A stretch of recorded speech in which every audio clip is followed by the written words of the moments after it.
Empat fakta unik dan menggelitik dari debat ketiga Capres di Istora Senayan. Polrestabes Semarang berhasil gagalkan pengiriman 226 ekor anjing ke Solo. Warga temukan granat di Sungai Lombok Tengah.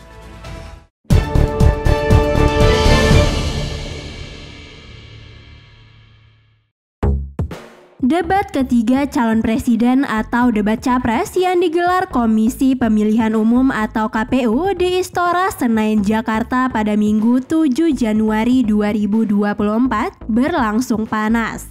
Tiga calon presiden saling adu argumen dan saling serang satu sama lain. Penampilan mereka pun di panggung memunculkan sejumlah kisah-kisah unik dan menggelitik dan akan selalu dikenang sebagai bagian sejarah Pilpres 2024. Berikut 4 fakta unik dan menggelitik dari debat ketiga capres yang dirangkum bisanews.id. Jaket bomber Ganjar Mahfud jadi sorotan. Saat hendak memulai debat capres, paslon nomor urut 3 Ganjar Mahfud MD cukup menarik perhatian. Sebab keduanya menggunakan jaket bomber berwarna hijau dan kacamata hitam. Dengan asyik, keduanya pun bergaya saling berpunggungan.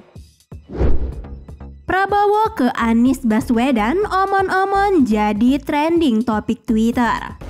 Kita mau bawa agenda, kita mau cerita itu cerita, omon-omon, ya.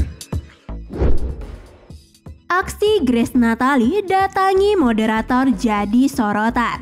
Sebuah video yang memperlihatkan Ketua Dewan Pembina Partai Solidaritas Indonesia atau PSI, yakni Grace Natali menghampiri meja moderator saat debat ketiga pemilihan presiden atau Pilpres viral di media sosial. Grace terlihat ditemani politikus PSI Isyana Bagus Oka. Momen tersebut terjadi setelah pendukung Capres nomor urut 3 Ganjar Pranowo berulang kali mengangkat salam 3 jari selama 15 detik. Ketika dua Capres lainnya yakni Prabowo Subianto dan Anies Baswedan berbicara.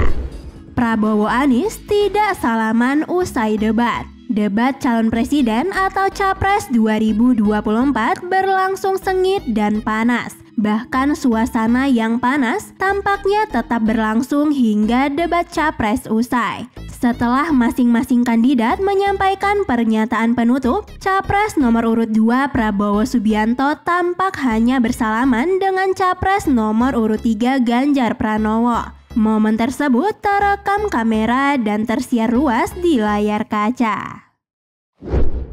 Jajaran Polrestabes Semarang berhasil menggagalkan pengiriman 226 ekor anjing ke Solo, Jawa Tengah yang diduga untuk dijagal. Polisi yang mendapatkan informasi dari komunitas Animal Hope Shelter Indonesia langsung bergerak dan mengadang sebuah truk yang akan masuk ke gerbang tol Kali Kangkung Semarang pada Sabtu 6 Januari 2024 sekitar pukul 22:30 waktu Indonesia bagian Barat.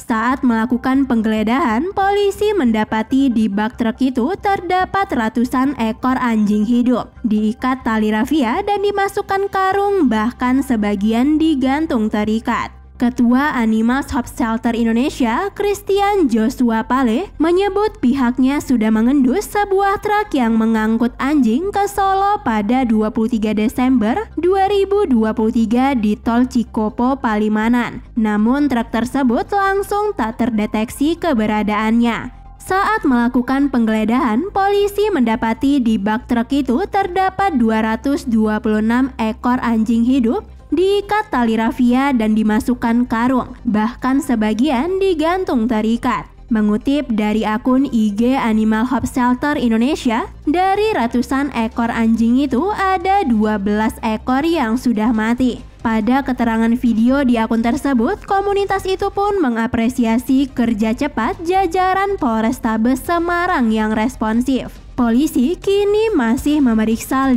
orang kru truk yang telah diamankan.